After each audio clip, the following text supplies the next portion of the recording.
Welcome to this video about some of the supply chain features that became available in 2021 Release Wave 2. Let's dive right in. Add more columns through personalization in various pages.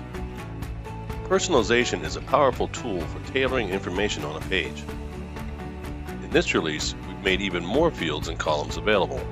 For example, here's the Get Receipt Lines page with the vendor order, shipment number, and item identifiers. Default line type in sales and purchase documents. Whether you deal with physical goods or use Business Central only for financials, you probably use some type of purchase or sales documents. You can now specify the type of line that you want to use by default on these documents, which will save you a little time on data entry. Add non-inventory items on requisition and planning worksheets.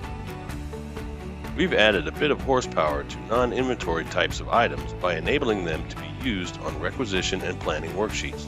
That lets those engines handle both physical inventory items, such as chairs, and non-inventory items, such as services, in a unified procurement process.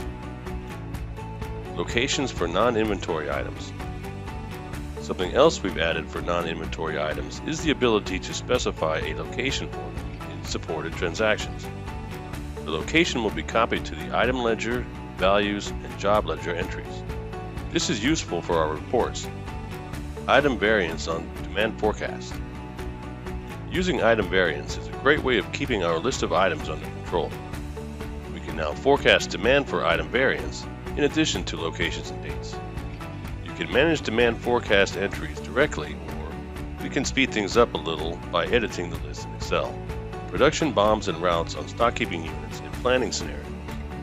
If we use item variance in demand forecasts, we can now also include them in planning, such as order planning, features for capable to promise, and the requisition and planning worksheets. Rounding for base units of measure. Some businesses buy and sell items in different units of measure, which makes it important to be able to convert alternate units of measure to the base unit.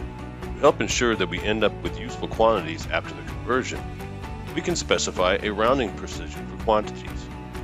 Here's a quick example. We have two lines where we're shipping 6 chairs, and we define a rounding precisions for one of the items, 1889-S.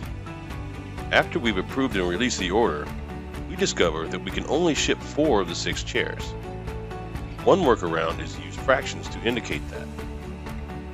When we look at the results, the quantity with a rounding precision defined will be much easier to work with. Unlock timesheets using an assisted setup guide. It's easier than ever to get started with timesheets. The Setup Timesheets Assisted Setup will help us specify the participants in the registration process.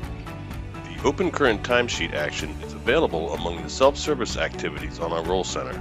The action will take us directly to our latest timesheet in our Open Timesheets page. We can give our timesheet a name that makes it easy to find, and we can quickly spot the unit of measure and the total for our registration. Thanks for watching.